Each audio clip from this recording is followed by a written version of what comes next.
Hey guys, it's Kevin in my review for I Still Believe.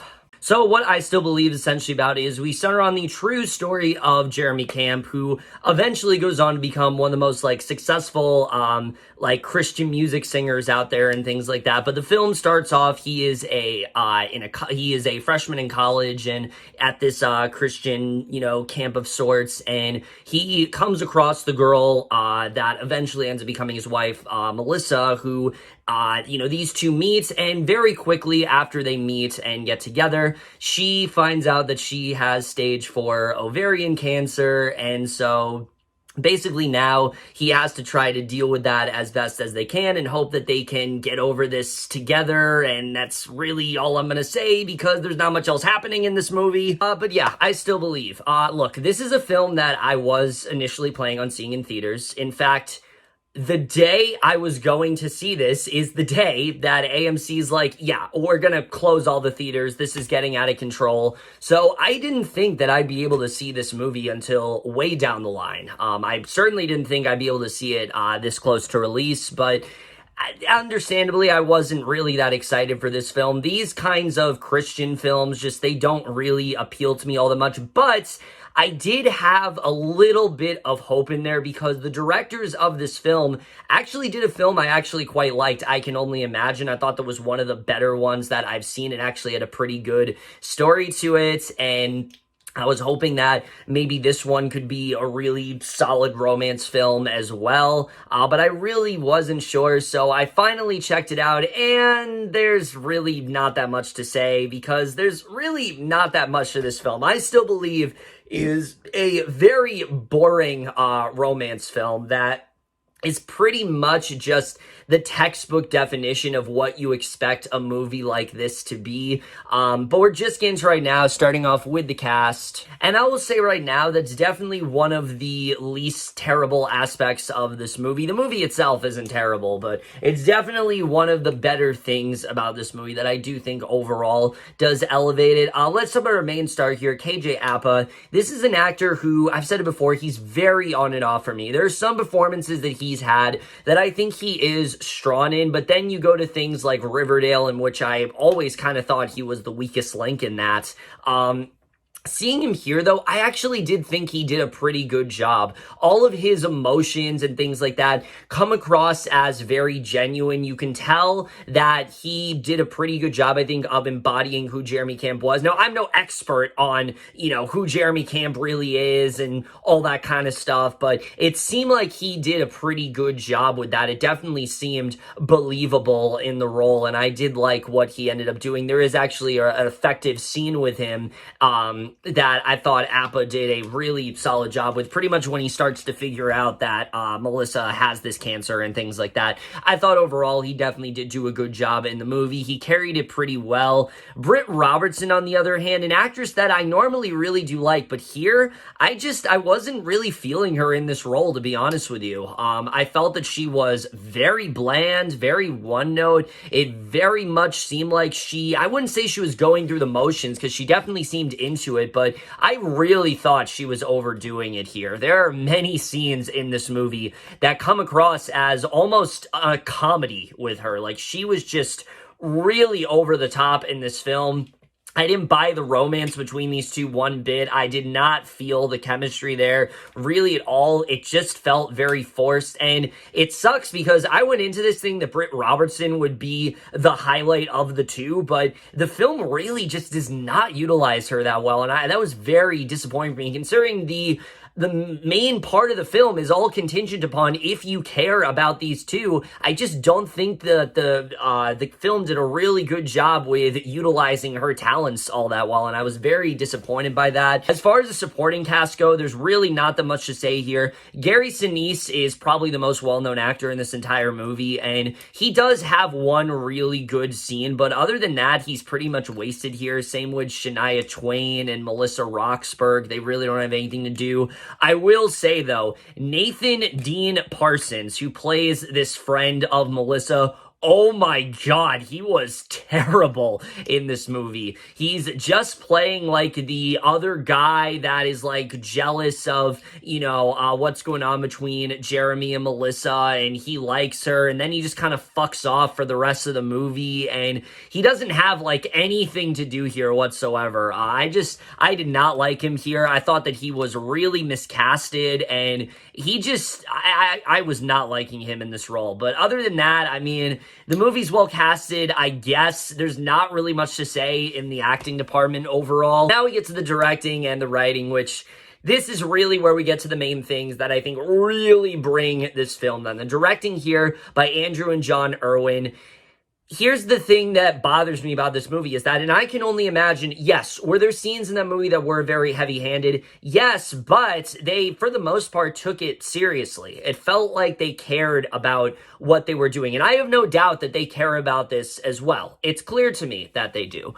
My problem is that this is just so overdone in terms of emotion and in terms of drama, and it just feels very forceful. It feels like they had this story, but they had no idea what to do with it. They didn't have any idea what the tone they wanted to be or anything like that, and it really just feels very over the top. It didn't feel like their directing was nearly as strong as it was supposed to be here. It very much just feels like, okay, we did I Can Only Imagine, that works, so we're going to try that again with a different film, and they really didn't seem to know what they wanted to do here, and I really thought that brought things down. But the writing is easily my biggest issue with this film, because again, I've said it before, religious films are very take it or leave it in that way for me. Some of them I think can be done really well, but then there's some that can be very preachy, and I'm sorry, but this one very much falls into the latter. And the reason being is not just because of the way it's talked about, which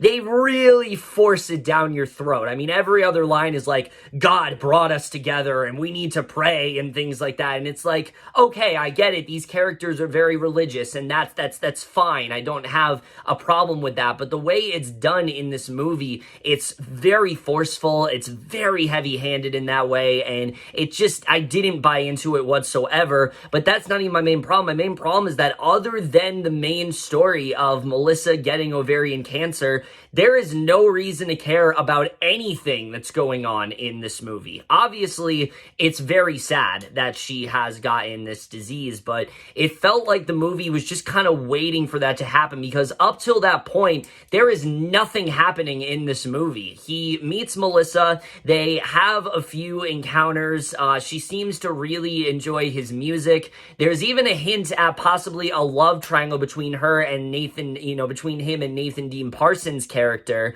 But it doesn't go really anywhere, and once she gets the cancer, the movie basically grinds to a halt. After that, there's really nothing that much else that is happening in this story. It's just she's suffering, and they're trying to get through it, and there just isn't a lot going on. And so because of that, I just didn't find myself caring all that much for these characters. They don't do a good job of setting up the romance between them and really showing why these two even care that much for each other, other than they both are devout Christians, and that's why they should be together, which, I'm sorry, that's not a very good reason. That's like saying that because I have just one mutual interest, that you should be with that same person because you have that same mutual interest. And it's just, no, that's not true. Like, there should be more of a reason than that, but the film doesn't seem to care beyond that. It's very surface level in that way, and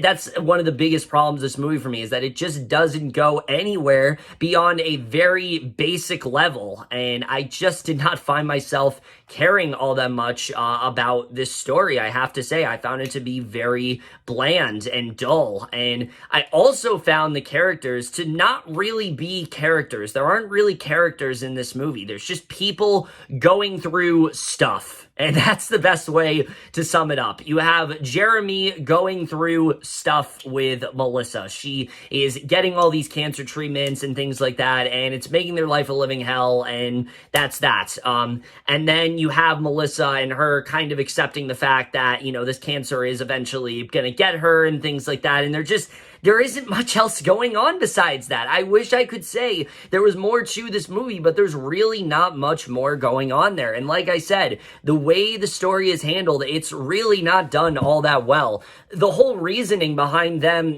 when she eventually finds out she has this cancer, she literally takes the opportunity right then and there to decide to fully commit to a relationship. And it's like, you're gonna die. Why are you doing this now? It wasn't set up very well. It just felt random. The moment that it just feels like they had no idea what to do prior to her getting cancer. They had no idea what story they wanted to tell. And so because of that, they just decided not to do anything. And that just made the story very boring in that way. And it's disappointing because, again, I did see some potential in this movie. There's a really interesting scene where Jeremy kind of has this crisis of faith where he's kind of questioning, like, is what I believe, gonna help me in the end? Or is it just something that I'm latching onto because I can't, I can't, I don't want to believe that what's happening is pretty much a lost cause at this point. And I think there is a compelling argument to be had here. The idea that, even if you are very, very deep in faith and things like that, is that enough?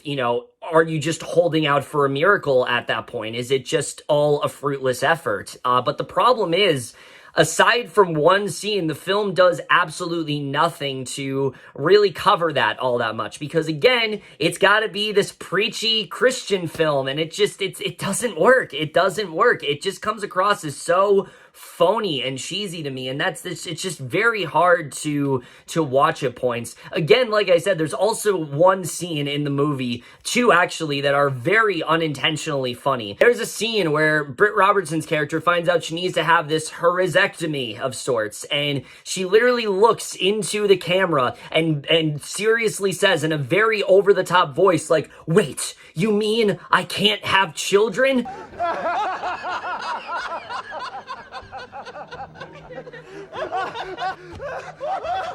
Jesus Christ, great.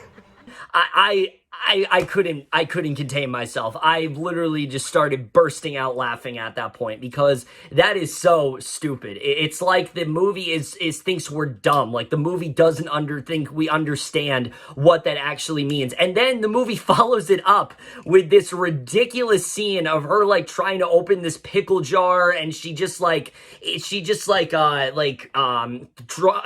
it down to the ground. Like she throws it on the ground. She starts having like this tantrum of sorts. It's hilarious. And scenes like that, it just makes it very hard to get me into this movie. I was constantly being checked out because of scenes like that. I wasn't really into anything that was going on, and it sucks because, again, other than that, there's just not a lot happening in this movie. And there's a point where it felt like they could have maybe dived into their relationship more, but they really didn't do anything there, and so I just didn't really find myself caring all that much. So again, the screenplay is just very bland and very boring, and there just isn't really a lot to say about it. In terms of cinematography, everything is just so overly saturated and glossy, and it's honestly kind of ugly to look at. Like, it's so overly saturated in that way where it just doesn't look natural. And considering this is supposed to be based on a true story, I don't think it does a very good job paying respect to that either. The score in this movie is a bunch of Christian music, and some of it's all right. Some of it definitely I didn't mind. I think KJ Apa definitely does have a pretty strong singing voice, but it's mostly forgettable. There wasn't really one song in this movie that I found myself humming, that I found myself still wanting to go back to. It's just very forgettable music, and I don't think they did a very good job with that. The score itself as well is so cheesy and stupid and just very emotionally manipulative in that way. A lot of this movie is very emotionally manipulative. But perhaps the thing that annoys me the most about this movie, beyond the dumb script, beyond the lifeless sort of characters in this film, is the fact that this film, for some reason, despite the fact, like I told you, there's almost nothing happening besides her having the cancer, For some reason, this film thinks it needs to be almost 2 hours long, and I really don't understand why, for any reason whatsoever. There's really no reason for this movie to be as long as it is. Like I said, up till her having the cancer, there's really nothing happening in this movie. It's just very dull, and especially once she eventually gets the cancer, that's when the movie really gets boring. You'd think that's when it gets interesting, but it's just because they essentially run out of story to tell very early on in this movie, and you're just kind of wondering, like, why is this still going? Like, there was a point in this movie where I'm like, okay, it could have easily ended here. Why does it need to keep going after this? And it really just felt like it wasn't gonna end. It was just really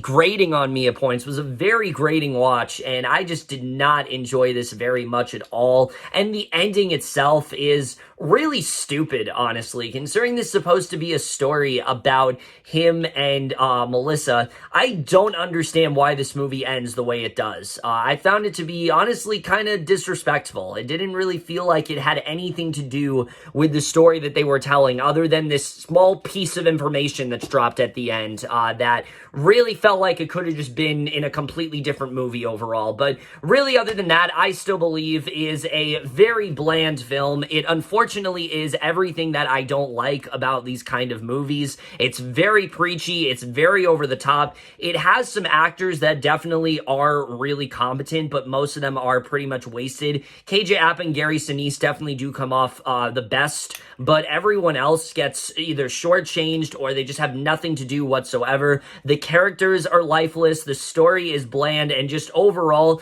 this is a film that I'm honestly kind of happy I didn't really see in theaters, because I don't really think it's worth seeing at all. Obviously, it's not in theaters now, but I don't really think it's worth watching really all that much. It's a story that can be mildly intriguing, and I definitely think there were some things they could have done with it to actually make it really good, but unfortunately, what we have is just a very surface level, dull love story that you've seen 1,000 times before. So unfortunately, I am going to give I Still Believe overall a C-.